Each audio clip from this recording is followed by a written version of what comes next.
Hi boys and girls. Today we're going to read The Legend of Bluebonnet, an old tale of Texas retold and illustrated by Tommy DePola.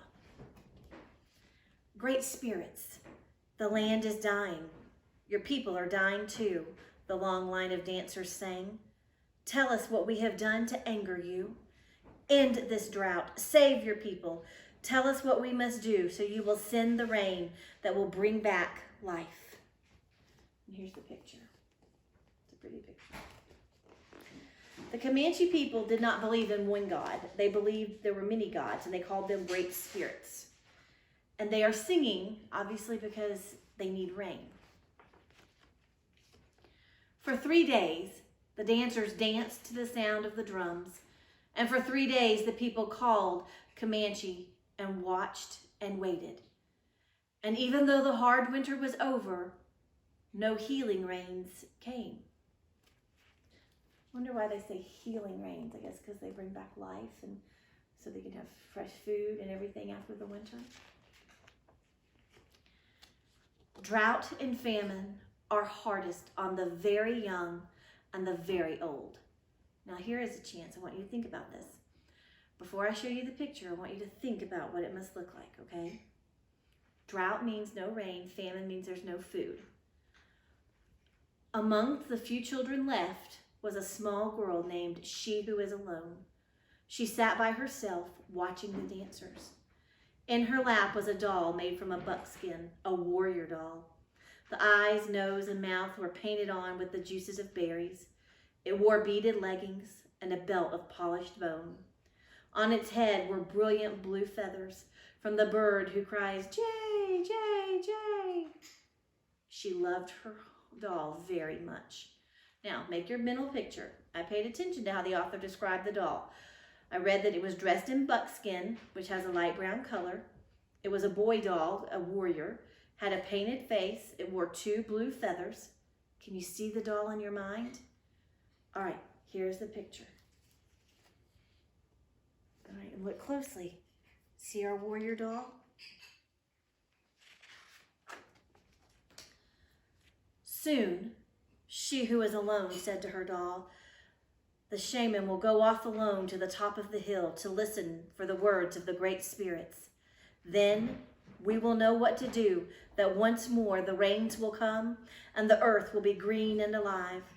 The buffalo will be plentiful and the people will be rich again." As she talked, she thought of the mother who made the doll, of the father who brought the blue feathers. She thought of the grandfather and the grandmother she had never known. They were like shadows. It seemed a long time ago they had died from the famine. The people had named her and cared for her. The warrior doll was the only thing she had left from those distant days. So I guess because of the famine and the drought, she's lost her parents. That would be hard. "The sun is setting," the runner called as he ran through the camp. "The shaman is returning." The people gathered in a circle and the shaman spoke. "I have heard the words of the great spirits," he said. "The people have become selfish. For years they have taken from the earth without giving anything back. The great spirits say that the people must sacrifice. We must make a burnt offering of the most valued possession among us. The ashes of this offering shall then be scattered to the 4 points of the earth, the home of the winds. When this sacrifice is made, drought and famine will cease. Life will be restored to earth and to the people." So when we sacrifice, it means that we give up something that we would really like to keep. I wonder what the people are going to sacrifice. See our picture?